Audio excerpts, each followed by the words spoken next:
G'day everyone, welcome to the Talking Leadership podcast. I'd like to introduce everyone to Paul Edwards. Paul, how are you going? Eric, great to be here. Formerly the host of Influencer Networking Secrets and now the host of the Overcoming Reluctance podcast, and happy to join on here and talking leadership with you and breaking down for leaders how central it is to be able to deal with people as above and ahead of any sort of technical skill you have as you ascend up the ladder of leadership. Brilliant, Paul. Look, and for those that are listening, Paul is also the CEO and founder of the Reluctant Thought Leaders. Can I get you to introduce our guest today, Paul? Cameron Hall is a very dear friend of mine going back to the summer of 2018. We met at a mastermind group in Toronto. We were both rookie entrepreneurs. Knuckleheads is the way we usually like to describe ourselves at the time. Struggling to figure everything out, barely treading water, in my case, not even making any money at all, and yet throwing ourselves into it with abandon, jumping off into the deep end and learning to swim as we sunk down to the bottom before we rose back up. Ever since then, we've kept up a friendship. We talk weekly, almost every week on Fridays, and we have built each other up and helped each other see things that weren't there, that we couldn't see by ourselves. And we now are fellow members of another mastermind called Iron Sharpens Iron. So we see each other in person about twice a year in Nashville, Tennessee. And over the last several years, one of the things that's really impressed me about Cam is hearing all the stories about his journey in various roles in leadership, particularly as a vice principal of the largest public school in the city of Lethbridge, Alberta, where he lives. He also was the creator and founder of a fitness brand called Fight the Dad Bod, and he now is the founder and creator of two different coaching programs. One is called Impact to Influence, where he mentors business leaders. The other is Dads Making a Difference, and this is aimed at particularly entrepreneurial fathers who really want to make a strong impact on themselves, on their families, on their businesses, and on the world around them. So, Cam, great to have you on the show. Cam, thank you for joining us. Let's get started on the podcast. So over to you, Cam. Thanks for having me, Eric and Paul. It's good to see you guys. Mate, thank you for joining us. Can you give us and the listeners a bit of a sense of why you believe communications are important for you in your daily life, work life, however you want to couch that, mate? Yeah, absolutely. So when it comes to leadership, my experience varies. So I started off in education 15 years ago as a teacher, and then quickly moved into school administration. Got my master's in leadership in 2013. And through that, took a turn in my career that I definitely found the value in communication. Communication as a leader, communication as a follower, as part of a team. So moving into administration took me as a vice principal in an elementary school at first. And I transitioned to a high school where I've been the vice principal of that high school, which this isn't to add significance to it, but it adds context to it. The high school that I work in is the largest high school in our city. And what that brings is a larger staff. So we have just under 170 staff in our building. And when you're working with 170 people, communication is key to keep people on track, keep people connected and on the same page. Now, outside of my profession, I am an executive leadership coach for emerging online CEOs. And so I work with when I say online emerging CEOs, I'm working predominantly with online coaches who are now expanding their businesses, bringing on team members, and who have never been able to navigate the idiosyncrasies of leading a team conversation or having an interview or navigating fierce conversations. And so I'm an executive coach with them to help them navigate those things. And communication is one of the keys in which we target and what we focus on. That's an interesting combination. Before I hand over to Paul to continue the discussion, I have a question or two, if you'll indulge me. You work professionally in the education system, and thank you for educating our next generation. And then moonlight's probably not the right word, but you also coach professionals in that space that you just discussed then. How do you draw on one experience versus the other to help you with your coaching? Because I have a little bit of an insight, and when I say little, I mean little in that in the high school that my sons attend, well, not my eldest, he's now at university studying to be a teacher. I understand that the education space is quite a involved hierarchical thing. And so how do you deal with that being in the profession that you're in, and how does that translate to what you do outside of the school context? I'll just shed some light on how our education system is set up here. So I'm based in Canada. I'm based in Alberta, and in each one of our provinces, that the education system is governed by a separate body within each of the provinces. So what you see in British Columbia in their education system might differ a little bit from Alberta, and so on. And so, being based in Alberta, teaching is unionized. Teachers are part of a union. In Alberta, administrators are also part of that union. And so, what that creates is more of an equal level playing field, if I was to say it that way. In British Columbia, for example, administrators are not part of that union, and it becomes the conversations a real us versus them type conversation in that environment. I don't see my position as an administrator in our high school as any more important or any higher on a ladder than the teachers I work with. I had a conversation with a colleague. I'm actually, in full transparency, I took a leave. And I'm on leave right now because I was navigating the complexities of where to go in my life as a middle-aged man and taking my passion for leadership. And so I was having a conversation, but with a colleague last week who we had bumped into each other in the community, and he asked how I was doing. And in that conversation, I could see that he was in a tough spot. He was hurting a little bit. Any of the world events in the last 2 years and current events, they have had to navigate some very intense conversations in classrooms of kids who come in with varying backgrounds and parents and viewpoints. And what I said to him was, you know what? Part of being in administration is dealing with all the stuff, like all the heavy things that come into our school and into our office from our community, working with stakeholders, parents. And I know I'm going to step into it some days. I know something hard is going to come across, and I can prepare mentally for that. I almost expect that I'm going to enter into an area where a fierce conversation or strong communication skills are necessary, where a teacher walks into a classroom, and this might be the same there. And even though I'm in administration, they have a much more difficult time navigating their day, because at any point in time, they're in front of a class where in our school, class sizes are almost pretty much 40 in every class. They're looking at a classroom of 40 teenagers, and at any given time, one of those teenagers could ambush them with some type of comment or question where they're put on the spot, and they feel like how am I going to appropriately respond to this so that Cam doesn't hear about it, right? And they just need to know that I have their back, right? So in administration, and here's the parallel, I'll get back to your question. Here's the parallel between the two things that I do. I have a passion for connecting with people. I have a passion for helping people navigate through problems. In my profession, it's one way. I've been a coach for a long time. I have a business called Fight the Dad Bod, which is separate from all this.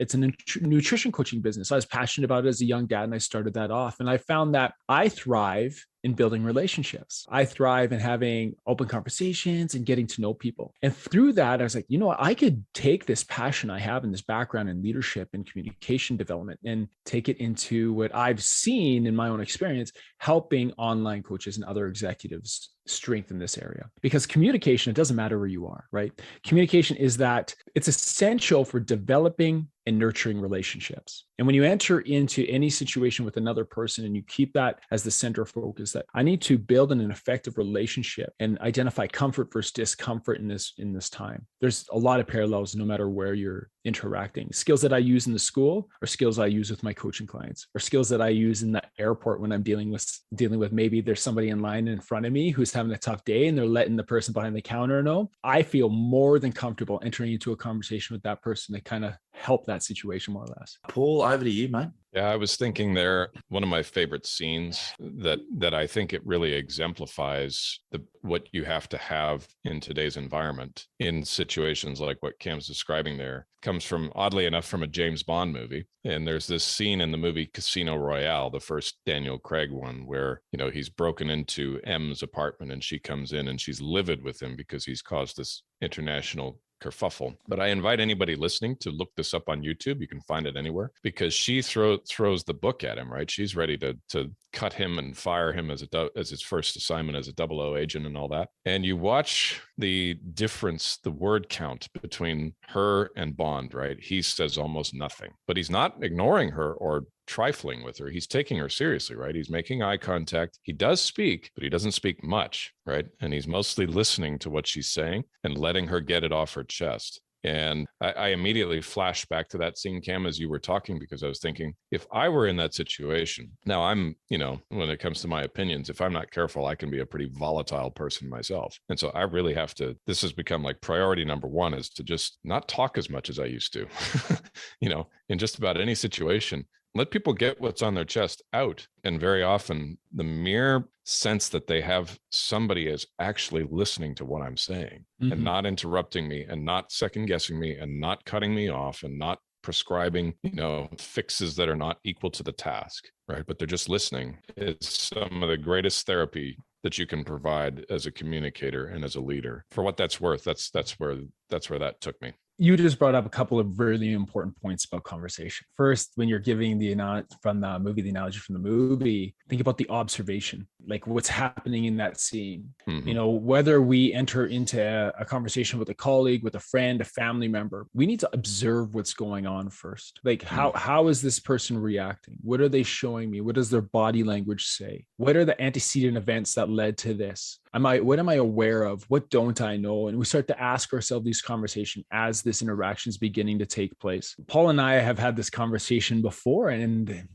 one of the things when I'm entering into a hard conversation or I get blindsided or somebody bursts through my office door and it's just at 100 miles an hour and the temperature's hot and they're going, people want validation, and validation doesn't always mean that you're the one who speaks. Validation can mean the act of listening. It can mean just being a witness to what's going on, acknowledging that you understand or acknowledging that you hear what they have to say, and then accepting that you might not have something to say in that moment. You might not know what to say, but this is also powerful in parallel to leadership skill and leadership development, in that leadership isn't always knowing. There is great power in leadership and not knowing. And when you enter into a leadership conversation not knowing, it creates an opportunity to have a conversation with someone where you can really flesh out the conversation and come to a mutual understanding. Yeah, Cam, you and I were talking earlier today. This is, for everybody listening, this is the second podcast that Cam and I are on in this recording on the same day. So I was on his show this morning and we were talking about how leadership is often not knowing what to do and telling people to do it. And all of a sudden they say, yes, master, and they obediently go along. No, it's not like that. It's in fact, it's getting them to tell themselves to do it because they know and understand it's the right thing to do. It's the expectation, right? All the variables that go into that. The bottom line is what you're trying to do is activate that inner compass within them that tells them that I've got to do this. I've got to respect. I've got to show, I've got to be, live and conduct myself with honor here. These things need to get completed. And I simply don't, it's simply non-negotiable if we want the positive to continue. Otherwise, things degenerate. And when you've instilled that in somebody that you are in leadership over, you have just multiplied the amount of leaders in your organization. Now there's two of you, right? Now there's another person thinking the same way, thinking the right way, but bringing their own unique personality to bear on that, which multiplies the effectiveness that you can have. You've both helped to answer, and thankfully I didn't have to spell it out because you both are very good at the explaining what good communication is. The good, the bad, and the ugly of it, you've expressed it in the examples that you've given, because communication can go bad very quickly if you as the listener decide to, for example, go to solution making immediately. And that's my problem. My default setting is solution. Here are the solutions. Like someone comes at me with a problem, instead of listening and maybe sitting back and going, maybe I don't know every damn thing, I go into, yes, Eric has the right solution for you. And it's worse, I think,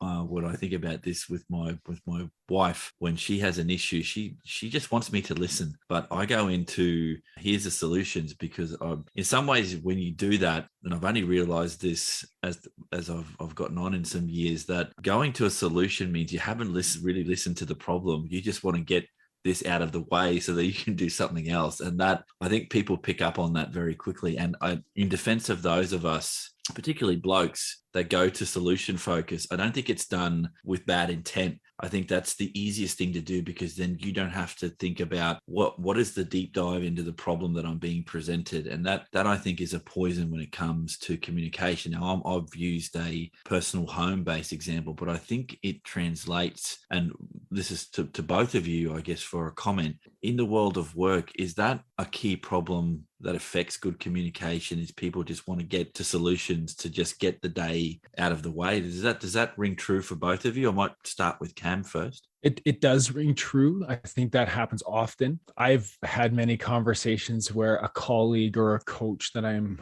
working with and consulting with will come to me, and I just give them the answer. And I have this piece of paper in my office with all these like key reminders for me. So when I'm entering into a conversation, caring first always, because, if you act with fairness and respect and integrity, and you have this as a filter where you're caring for other people and you're showing empathy, and that's your filter for any conversation, then you can handle it. And then you can look back and say, oh shoot, I just was solution based. I wasn't adding to that conversation. I actually shut that conversation down. They don't need me to give them the answer. They want to have a conversation so that they can formulate the answer on their own. And they're looking to run it past me to see if, in my experience, I feel that it would be effective or not. And I can give them honest, genuine feedback. So comms is a process, not the end in of itself. Is that what we're going? It's a process. Yeah, it's a process. Okay. Yeah. Okay. You need to let curiosity in. Yeah. You need to let curiosity come up in conversation. If you go into solution-based, let's go back to solution-based. Somebody comes to you with a question, and you're a leader of a small business, or you're in education, or whatever you're in, and somebody comes to you with a question, and you just offer a solution right away. It's a little bit dismissive. It's saying that you come to me because I know better, and because I know better, I'm going to tell you what to do. And then you've actually taken the power out of their opportunity. You've done that to them instead of with them. And so if you have curiosity and you ask questions, and you're really processing through and listening to what they're saying, you now bring that into the conversation. You're doing that conversation with them. And a with conversation is always way more impactful than a to conversation. Yeah, same thing. Again, we were touching on that earlier today. And the thing that I was thinking of, I think, Eric, you're right. This is a problem for men. And Cam and I were talking about the masculine nature, right, is to solve problems, break through blocks, and break to freedom on the other side. And I think this is why we're given the feminine nature, because that doesn't compute with them, right? And this is not to get into, is one gender one way and one gender the other. No, I'm saying in every conversation, in the conversations the three of us have, somebody adopts the masculine part of the conversation, and somebody adopts the feminine. Can be for one exchange, and then we flip-flop, right? And the next time it's somebody else is holding the masculine and someone else is the feminine. The point is, the feminine is looking much more for the flow of positive, affectionate, affirming language that believes in that person. And so what I've had people tell me in conversations I've had is, I feel seen by you. When I talk to you, you don't come at me with this, that don't go do this, go do that. You ask me one question and I spend a paragraph or two answering it, and then you ask me another question. And the reason I do that is because, as a professional communicator, I'm so frustrated many times when I do communicate the obvious answer to someone and it doesn't sink in, right? And so I said, well, then I'm not going to waste. Sometimes you only get one shot. I'm not going to waste that, even though I'm right.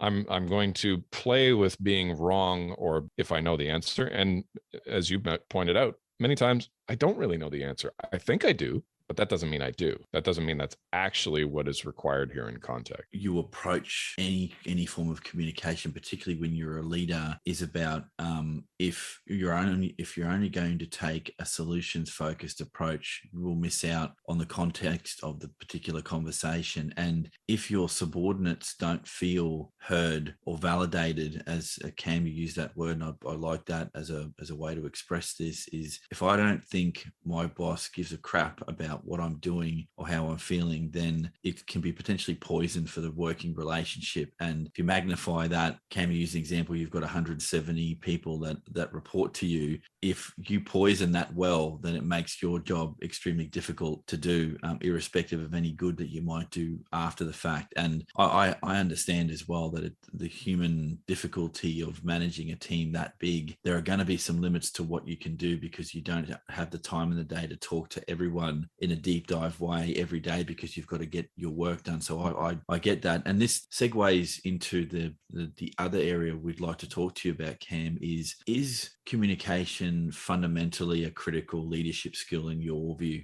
Yes or absolutely. No, or somewhere in between? Yeah, absolutely. Communication, when we talk about building effective relationships, fostering, a learning environment, whether it's in your business or at school, whether it's building leadership capacity in others, navigating the fierce conversations, managing the organization. So all the numbers side of it, all of that requires an ability to communicate. I don't think many of us know successful leaders who aren't good at communicating in one way or another. I just read a book, Be Exceptional, Joe Navarro, and he talks about 5 traits of exceptional leaders, 5 traits of exceptional people, and communication's in there. He talks about observation, self-mastery, communication, psychological comfort, taking action, maybe not in that order, but those are the 5 that he speaks of. But communication is huge in that we're human beings and we're social creatures. And if we're unable to build relationships with each other through proper communication, observation, taking action, like I just said, then you're missing the point. It's going to be really hard to lead if you're not able to communicate.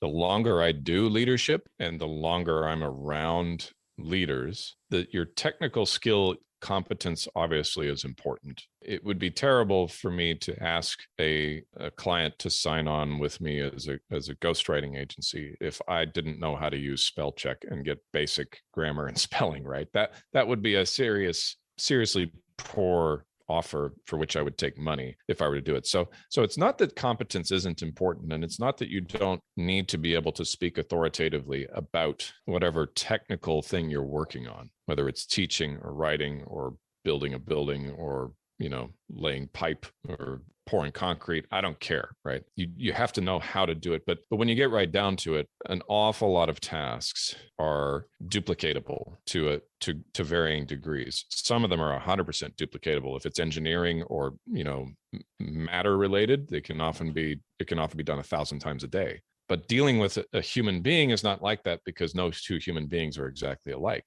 And so you have to be able to not only communicate well, you have to be able to communicate well with this person when that person is present versus when that person is absent. And that's the variables just go out the window. That's why so few people are good at it, I think. That's why I'm in the business and I'm not good at it. Not as good as I'd like to be. I'm better than I used to be. I still find myself flabbergasted. I'm like, I spoke plain English to this person. If I watch a video of myself speaking to that person, I don't see tension or anxiety or shiftiness or anything, but they still don't trust me. Why? Well, because I wasn't speaking their language in the right context at the right moment. That's what's so hard to get about this business. It's not the technical skill with the language. You got something, Cam? Just to piggyback on what you're saying, let's think about business for a moment. If you're starting a business and have a real business, so you're not exchanging time for money, a job, but you have a business you want to build and you want to scale, you have a team, and that team needs to buy into your vision. You have a vision when you started it off, like, this is our mission, this is our vision, this is what we're going to do and we're going to accomplish. But your team needs to know that vision, and you need to be able to communicate that vision with the team so that it can carry on without you. And you need to also show through your actions how that vision looks in practice. I have a note here. It just says, leading with vision and being a visionary leader isn't being inspirational. There's a difference between being inspired and being inspirational. If you can communicate clearly with your team, your shared vision, here's what we're doing, here's why we're doing it, people can be inspired to buy into that shared vision. But if you come in as Mr. Hey, I'm the boss, look at me, I got all the answers, I'm solution-based, and I'm going to inspire you and be inspirational, you're going to find that people will actually withdraw from you. one, they're either just not going to like it and it rubs them the wrong way, or two, they'll be like, I will never be able to measure up to what he just expected of me. So I'm just going to hide over here, stay quiet, and do my job. Right. And that's not, as a business leader, you want to hear from people. You want to hear what's going on behind the scenes. You want to be right there alongside them. And so success in leading is found through clear communication and appropriate action. One observation, gentlemen, and this is around, if we had the process of good communication down pat, we would have no need for coaching in this area, and there'd be a lot less work for you guys going forward, because this is an ongoing issue for leaders, which begs the question, with programs that state that they provide leader development, universities making claims that they provide leadership development and have courses that are called leadership, master of business, your MBA, PhDs. I don't think there's enough attention paid to basic communication. And on this podcast, I interviewed a university academic in Melbourne, Victoria, that does science communication. She went from being a researcher to just wanting to help others understand what good basic science communication was. And what triggered her to do that was not that she wanted to create a new life for herself as a consultant. She spoke to other academics. She said, how do these kids learn to be good communicators? Oh, it's just done by osmosis. They just learn because they're at the institution. And I thought, this is the problem right here. I have the sense, gents, and again, please feel free to disagree, that being a good communicator is an ongoing concern, that you're never going to say, I've ticked that off now, I'm an excellent communicator, don't need to work on that anymore. I think the process of needing coaches, mentors, part of those relationships, or at the core of them, is how do you communicate with other people, whether you're consciously aware of it or not. Does that ring true for both of you? Yes, no, caveats there? Absolutely. If I was to add to that, I think part of the problem with saying it happens by osmosis is not understanding that to every interaction we bring our own bias. And that's why I think coaching and consulting and mentorship and accountability is all important, because, man, I'm decent at communication. I think my superpower is situational awareness, but I will walk out of at least one conversation every week and be like, oh, yeah, I missed the point on that one. Like, I really messed up. And so then I'll lean into someone who I'm accountable to, or someone in my close network, and say, I had this conversation. Here's how it went. I felt good in the moment, but I felt dirty at the end. And this is why. And they'll be like, well, it sounded like it was fine. I said, oh, but there's this bit. I brought this bias into it, and I knew they brought their, they're like, oh, yeah, you were way off. And it just takes that, perspective. And I think, it can't happen by osmosis. It has to happen by process. It has to trial and error and practicing and role play, and all of that comes into it. Mm-hmm. A friend of mine used to ask a question. He's an expert in sales, and he said, you take 2 phone calls, one person. With the first person, if you do ask for the sale on the first call, you won't get it. And then that second person comes along, and that person, if you don't ask for the sale on the first call, you won't get it. And do you know which one you're dealing with without being able to see them? The other example I was thinking of was a conversation I was part of yesterday. You talked, Cam, about into every situation we bring our own biases and our own preconceptions and all of that. This was a conversation where I was invited to talk about something that was new and exciting that I had just recently either stumbled on or discovered or rediscovered, and was the case of this particular thing. And I let him have it, right? I trotted it out, and immediately nearly everybody present seemed like they were dogpiling me, like you don't have a plan, you're not ready, you don't, right? They were all, that's what I'm feeling like inside. So now I have to go, because I'm not the type of person to, pick up the phone and call someone and say, hey, I didn't like the way you spoke to me there. Back off, dude. I'm not going to do that to people, right? So now I have to go and do a personal excavation in order to dig myself out of this hole, because the way I want to go with this is just to clam up and say, well, I guess I'll never share that again. This is like as true as it gets. It's a very tender spot for me. But as soon as I share it with people who are supposed to, or do actually care about me, what do I get? I get pushback, right? So all of this is going on behind the face of the person you're talking to. And very often we're not aware of it because we're thinking that now the people on the other end of this conversation are trying to be helpful, right? They're trying to help me, think through what I'm doing. The problem is it doesn't sound that way. My bride and I love to joke. So she's the accountant, numbers, very left brain logic. She's a software engineer, right? And so I've told her, look, you can be dead on accurate and still wrong at the same time. And she's like, what do you mean? I said, well, there's a human being on the other end of that conversation who isn't taking what you're saying as fact-based logic. They're taking it personally as, you're making them look stupid. You sound like a government interrogator, and those people aren't enjoying being waterboarded by your spreadsheet. I could go on about this at length, but I think you get the point. This is a super complex field, and that's why most people just pay it lip service because it's so hard to understand. Thank you for sharing that example. That's probably the best example of you sending a message out and hoping that the person receiving it receives it with the intent that you had when you sent the message out. And what you're saying, going to your first example, and I have no idea what the topic area was, but what I'm getting from this is that people you trust and admire and potentially love have said to you some things that rocked your ego a little bit, and potentially they didn't have that intention when they were saying what they were saying. They might have been thinking, we're being as constructive as hell here, putting up what they think is reality for them, not thinking, hey, how is this going to be received? Now, you probably did the right thing, but not reacting, because as soon as you react and potentially get mad, they're thinking, oh, hang on, you came to us for help. Now you don't like what we've said. And then it goes to weird places that the conversation didn't need to go. And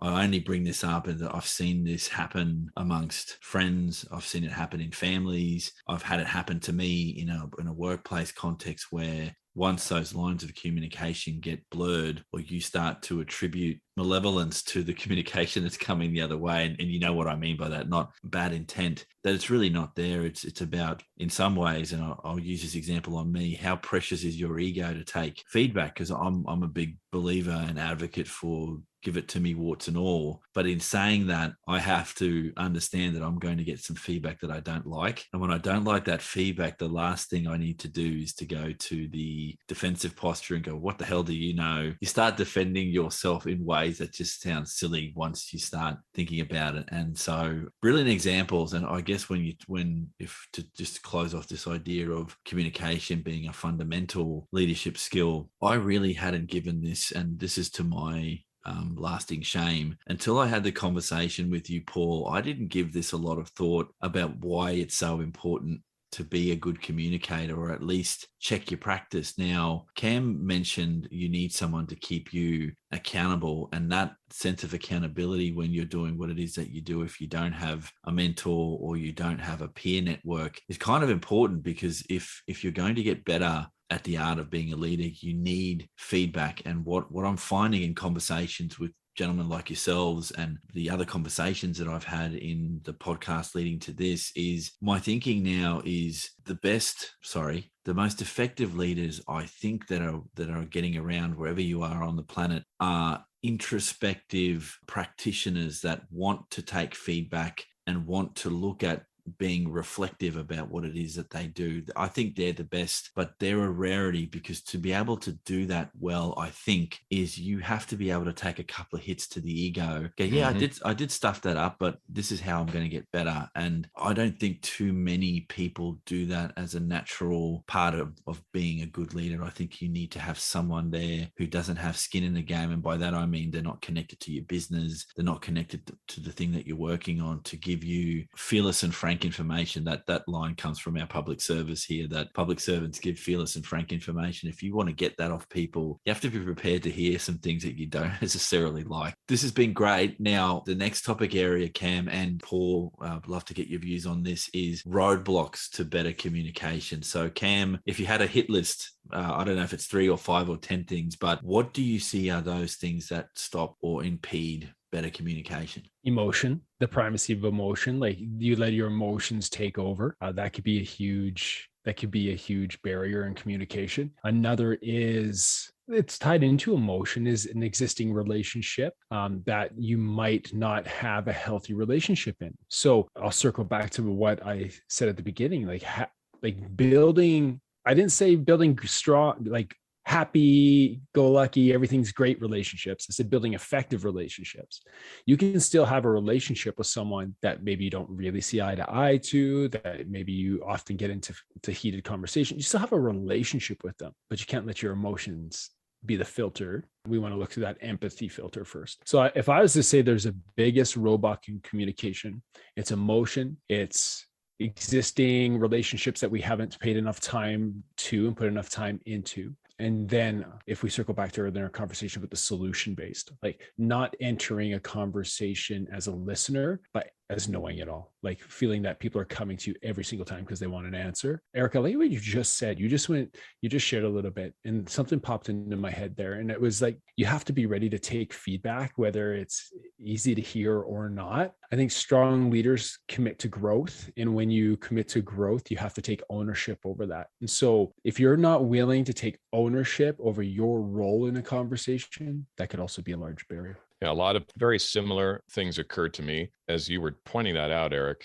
I thought of the example of martial arts. And the best martial arts practitioners spend hour upon hour in a dojo sparring with other people. And as Bruce Lee would tell you, right, practice one move 10,000 times instead of 10,000 moves one time. And I did a little bit of martial arts when I was a kid. I didn't become extremely good at it, but the thing about a martial arts dojo is that it's a safe environment. There's a master, there's authority, there's respect. There's the whole thing of bowing before you enter the dojo. There's, there's correction that yes, there is, things can get tense in there. And yes, there is grappling. But at the end of the day, everybody's, committed to, I'm not going to let my temper get the better of me. I'm not going to turn this into an animalistic kill fest or anything like that. And when your opponent submits, right, battle's over, bow, go back to the side, cool down, right? So I think we got to think about communication in a very similar spiritual sense. And that is, you need a dojo,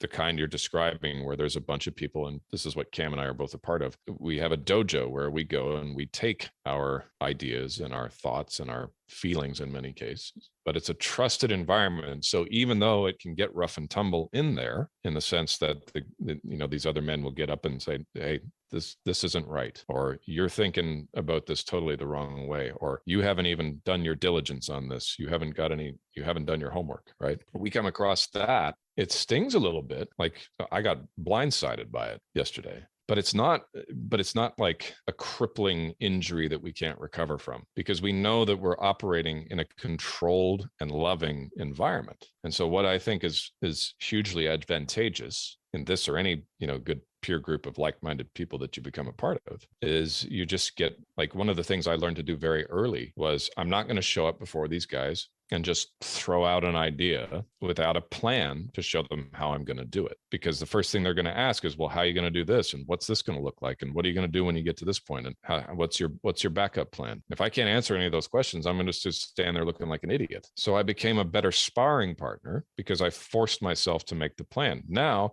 when the other guys in the group come in with what they're up to, I also know the questions to ask, and I'm a good sparring partner to them. Right? I'm forcing them to think about things they haven't considered. I'm forcing them to go back to the drawing board and say, you know what, I missed that detail. And over time, the practice of that in communication leads to a lot of peace as a leader, because you know the things that you have to have done or thought about in advance of actually presenting them to people. Thank you for sharing that. One thing that's come to mind, and I'd like some advice maybe, and this is something maybe the listeners would get something out of, is when you talk about networks and peer networks, all very powerful ways to get things done and to check your practice and all that good stuff, that I've found often, particularly with the people that I've grown up with, friends that I consider family, that if I have the conversation about what's happening happening to me professionally, there is no hesitation. They will unload what they think, whatever's in their brain, and you typically take that with good humor, and then you'll jibe back, and you don't feel a sense of risk. But in an environment where the peers are professional peers that you don't have that lived experience of a friendship with,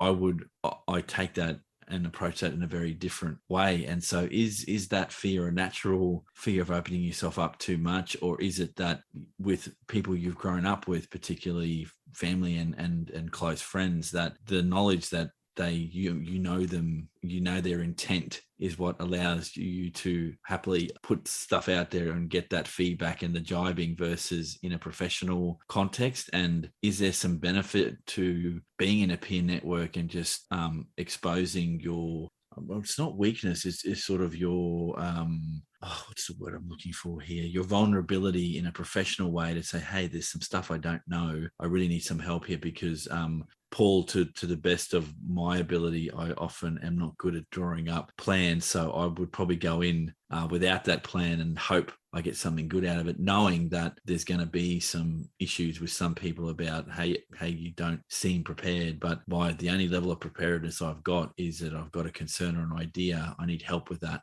Talk about two different types of environments. You have a family environment where people know you, and you have we talk about the know, love, and trust factor, in business when somebody wants to invest with you. Well, here's the difference between family, know, love, and trust. Love and trust them no matter what, but you don't always know, like, and trust them because, like, we're family, and if that's okay. But when you're in a professional situation and let's say you're in a boardroom or you're in a conference or in a mastermind or whatever it might be, and you make yourself vulnerable, it's as much on the people in that room to develop their communication skills, to be able to offer you the validation, to know that they're caring about you. Like, communication is a two-way street. You can't just worry about your conversation skills and your communication skills. If I just focused on like my insecurities of being vulnerable and open with the people around me, I will always stay in that space. But you can communicate with them and say, hey, even a little primer. Like, I will walk into a room with other administrators and be like, all right, I'm being a little bit vulnerable here. This is hard for me to say, but I'm really struggling with this. And what that primer does, it lets them know, like, okay, I'm not going to punch Cam in the gut right now, but I'm going to frame my feedback, even though Cam is really wrong. I'm going to frame my feedback in a way that's more constructive. You'll find that when you prime conversations that way, it breaks down some of those barriers that we spoke about earlier, and it kind of puts you at ease. And so if I was to say to Paul and to Eric, I say to you guys, hey, I'm really struggling with something right now. I might be a bit vulnerable. I wasn't going to say this to you, but I need to say it.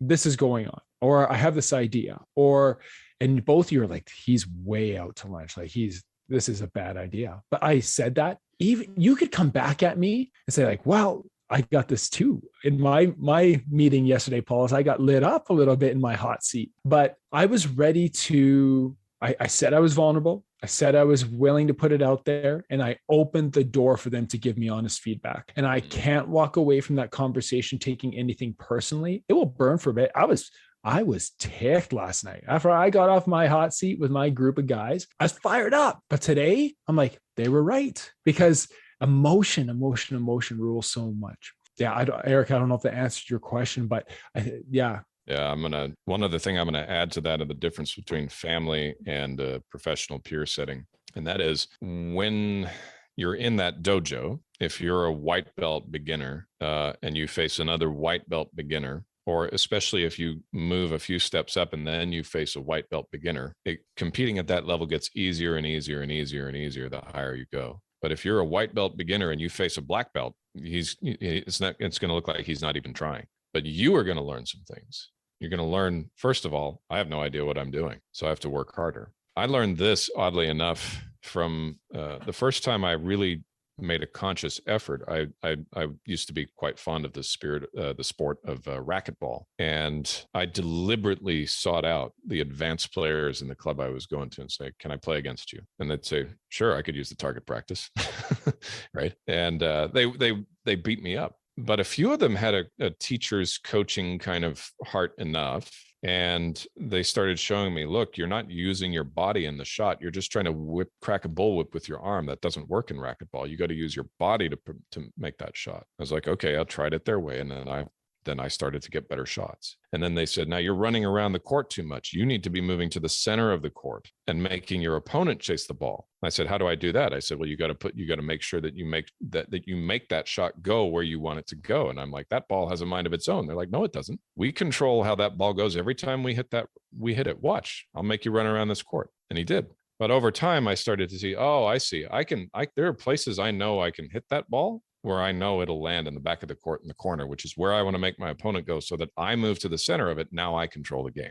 Same thing in business. Same thing with a peer group. You come in as a new entrepreneur 2 or 3 years in, you're just barely struggling trying to make money, like in the groups that Cam and I are part of. And then you go up against a guy who's been in business 20 years and he's got 7 or 8 figure net worth, and that part of his life is really squared up. You're going to learn better ways to do things. You're going to get perspective. But in the same way, right, that guy who's doing 10 times better than you in business might not be doing so good in his marriage, might not be doing so good as a father. And then you can, in the meantime, you're excelling in those areas. So he's going to learn off of you too. But with your family, now there are some families where this works great. Most families, my experience, my observation, it's not the right environment for it, because you have to play with people who are better than you. You have to make their floor your ceiling until you get to that ceiling, and then that ceiling becomes your floor. And now you got to keep going up the ladder. I understand that in the business context, if you want to get better at anything, you have to play with. It's like the only analogy I can think of is when you're playing something like a board game. If you're going to get better at something like chess, whatever the game is, you can't play against someone who's a novice, destroy them every time and think you're a good player. You only get better by playing a more difficult opposition as time goes along. Cam, what I ask you, and this is the final area of discussion, maybe to bring what we've been talking together a little bit, is around the COVID-19 issue that, in your experience, and you're both dealing with leaders, you guys have understood what leadership looks like up until COVID, and now we've had 2.5, almost 3 years of COVID. Do you think comms in that context has been impacted? Have deficiencies in how we communicate just been exacerbated by COVID? Or what have you seen that says something about how we communicate through COVID from a leader sort of / business context? I can speak to this knowing that our context in education was dramatically altered. We had sent everyone within 2 days. Life went from, like, we were planning, basketball is big here in Southern Alberta in March. And March 16th, 2020, we sent everyone home. It was actually that Saturday, the 14th, we had our local championship tournament to go to the provincial tournament, this big thing. And they blew the whistle. They called the game and they sent people home mid-game. And from that point on, we sent everyone home. We sent kids home. We sent teachers home. Parents were at home with their kids. And in a time where you cannot be connected through proximity, you need to be connected through communication. And so in that time, it's like, how do we communicate as leaders with our families? And so we started a YouTube channel and sent daily updates and made jokes and let them know it was okay and everything would be all right. And yet at the same time, we were connecting with staff and saying, hey, we support you. What can we do for you? Like, you need to take this chunk by chunk. You can't do it all at once. Like, in hindsight, I have a journal that I kept during that time. We thought the world was ending. We didn't know how serious this thing was. There was this feeling that if you went out in public and you found out that you were in a massive box store and one person had it, everybody's going down. Like, that was the messaging in the media, right? And so how do you temper that with teenage kids and teachers who are teaching them and the families that are now isolating at home with their families, and as school leaders be able to communicate in a way that just kind of keeps the calm, keeps us focusing? And we shifted our focus. We had to shift our focus. Where we were talking about growth and learning and achievement, our filter then became safety, caring, growth, achievement, and so safety was our filter. And when people knew that, hey, every decision that we are going to make is for the safety of our students and their families, the safety of our staff, the safety of the other people in our community. That's why we're making the decisions we're making. And then we're going to talk about the growth and learning for our students and our families. And we're going to do this all together, because now we have parents at home trying to put a kid, like, answer questions for physics 30 and like grade 12 level physics here is pretty tough. It's pretty tough. And it's pretty tough to do remotely when you don't have access by proximity. So in my context, communication was super important throughout the real depths of the pandemic, even though we're still in it, right? And so we altered for sure. I think communication was really important. And now that we're back together, thank goodness we are back together in proximity, the skills that we've built to communicate as a staff, to communicate as coaches, to communicate as leaders have just raised the game. Like, we now communicate on a level that we didn't communicate before. But then the question becomes, how do we push ourselves to get better? Like, what are we missing?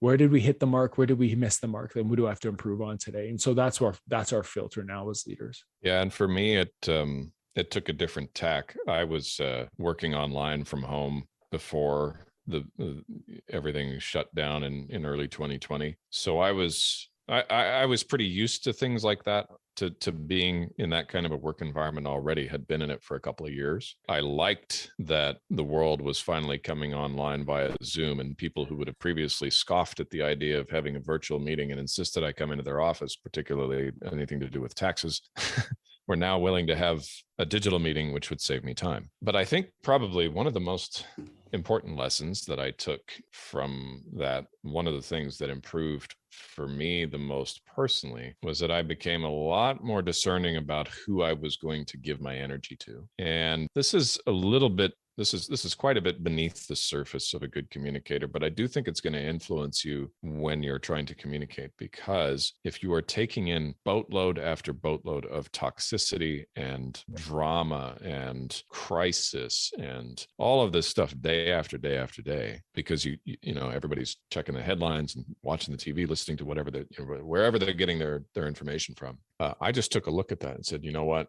I think I have found the time where I'm getting off of the news media's carousel, and I'm not getting back on, not the way they're presently constituted. And that's considering all forms of news media, not just the ones that I disagree with, right? From a philosophical standpoint, it includes the ones I agree with as well. And it was around this time, March of 2021, a year afterward, that a couple things began to fundamentally shift for me. And I remember this distinctly. My bride said to me one day, "Do you want to hear the latest COVID updates?" And I turned to her and I said, "No, actually, I don't. Don't tell me what they are. Don't want to know. Why? Because they're going to change tomorrow anyway, and there's nothing I can do about them. They're being made from citadels far beyond my reach. I have no power to influence it. I know I don't want it in my system. I don't want it in my soul. I don't want it affecting my ability to function." And not long after that, or around that same time, was the day that I permanently said, okay, I'm not saying that the journalists are sitting around in their newsrooms thinking, how can we make Edwards feel bad today? I don't think that's what they do,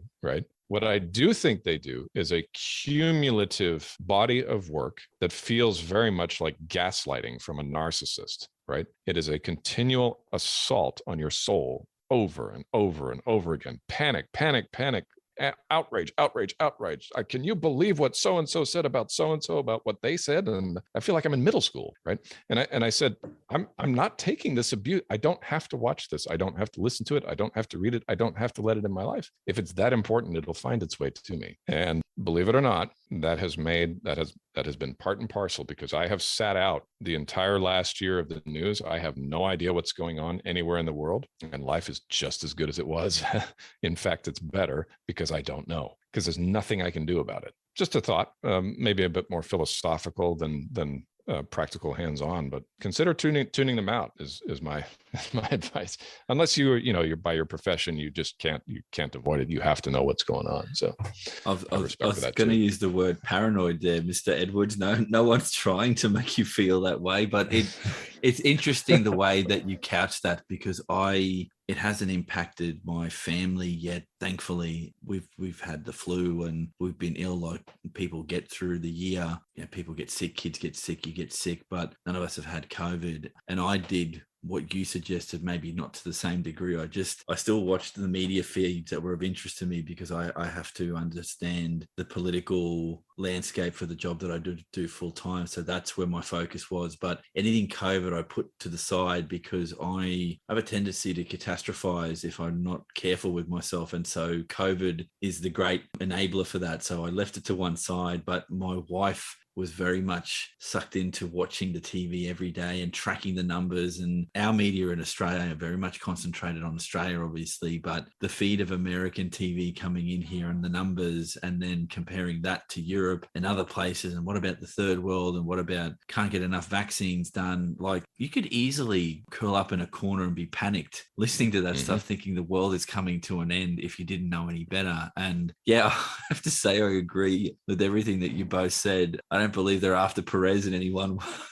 specific way or another, but you could feel that way because all you get through a pandemic, through this one, not that I've lived through other pandemics, but this whole process around comms and talking to people, and I think the media talk at you, not with you, is something to be aware of. And that good communication, I think Cam said it best, it's a two-way thing. When you're watching the TV or watching a news feed, you're only getting the information coming one way. It's a one-way street, and I firmly believe we will see people writing up their experiences of this for decades to come, because I think it highlighted globally, this is for, I think, all sectors of the economy, for civil society, we weren't prepared for what this meant for us early on, and we had to adapt very quickly. And the only thing I can point to of seeing that it was done well in my community was how the school responded to COVID.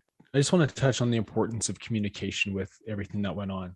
Paul just touched on it. You touched on it with how the school communicated with you. When we communicated with people, here's the importance of communication right now in a hopefully post-COVID world, but like, you know what I mean? Like, we're moving out of it. The importance in communication right now is we've never been more aware of competing perspectives and bias and prejudice. And so when you become, like, we live in a polarized world right now. You're either here or you're there, your agreement or your disagreement. And as a leader, your job is not to come into that and prove the other person wrong or to convert them to your viewpoint. Your view as leaders to come into that conversation, be aware of everybody's going to have maybe a different perspective.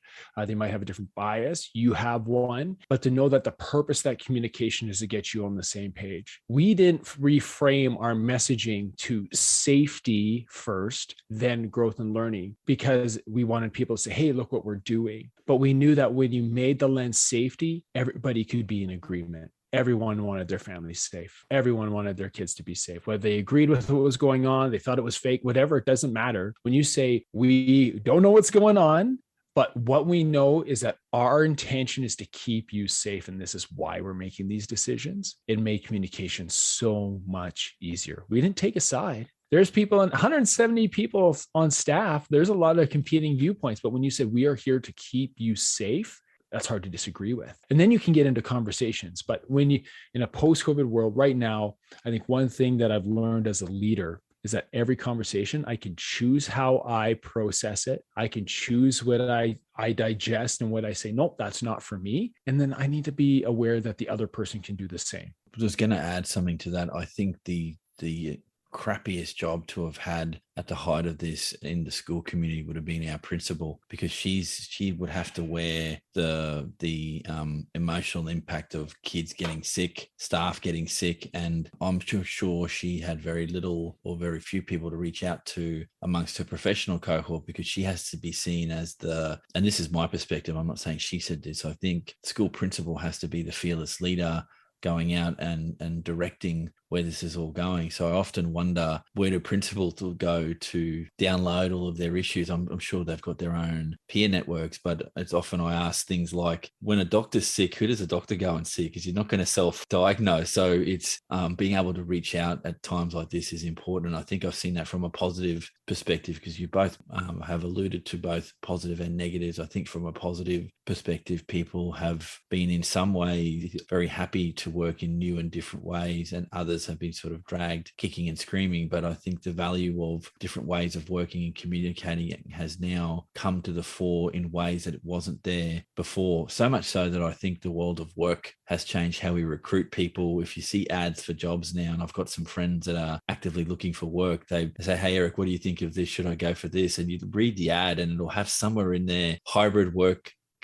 considered, or work from home options considered, or completely remote. I don't remember seeing any of that language pre-COVID. You work in an office and that's where you're going to bloody work, or you don't have a job. And so there's some things that I think we took as for granted now that have changed. And hopefully at some point down the track, Cam, maybe we can set up a panel to discuss this communication in that world of the Great Resignation. I'd really love to talk to some people around this idea that is the Great Resignation really a thing, or is it something else? And I think comms comes into that as well, because I really believe that the power in that the hiring interview setting is now more with the applicant than the people hiring, because now people are losing talent and people are looking around for going, I want a workplace that recognizes that I've got some fears around being in an office space. I've got kids. I might be looking after elderly parents. I might have a relative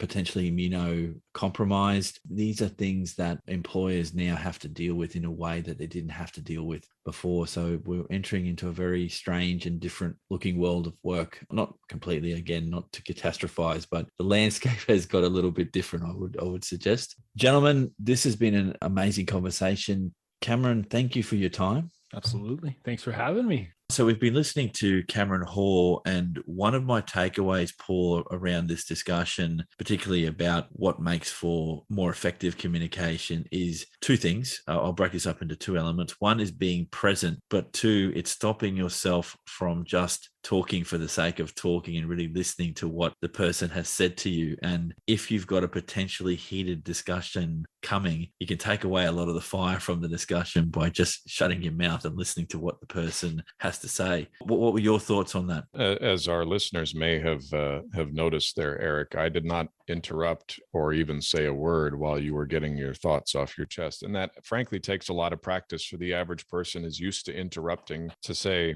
no, but what about what I want to say? What about what I want to say? I go back to the same scene that I mentioned in the interview there. If you watch this interaction in Casino Royale, the James Bond movie, between James Bond and M, right, when she's upset about what he's done and he's broken into her apartment and she throws a fit at him and, you know, gets mad and threatens to fire him and tells him he's caused an international incident, then the word count is enormously higher for M in that scene than it is for Bond. He just sits there and he doesn't ignore her. He's making eye contact, but he just shows that he's listening. And when he speaks, he doesn't say much, but he does say important things. He does acknowledge what she says. He doesn't argue or push back. He does a little bit, but overall, he's and in this case, this is his superior, but he's clearly controlling the conversation in the spiritual realm. So positionally, he's outranked, but spiritually, he's not. And he's controlling the conversation benevolently and with humility and with respect for what she's saying. And I just think there's so much you can learn from a scene like that. And I think so few people, especially in a pressure, tension-filled conversation like that, so few people have the presence of mind to keep cool, let the blowback happen, take the heat, and then respond to it in an intelligent and thoughtful way. Yeah, agreed. And that's definitely got that message from how Cameron does communication. And I would encourage anyone who's listened to the podcast to look at the podcast description, have a look what Cameron is doing, have a look at what you're doing, Paul, in your work around comms and leadership. And again, thank you for your time, mate. This has been great. And this is the first of what I'm hoping will be long-term series looking at comms, because just from this discussion alone, I think there's a lot to unpack, and we will be reaching out to more guests to participate. So thank you again, Paul. Great to be with you, Eric. We'll be looking forward to the next one. Thanks, everyone. This has been Talking Leadership. Thank you for following us, and we'll catch everyone on the next podcast.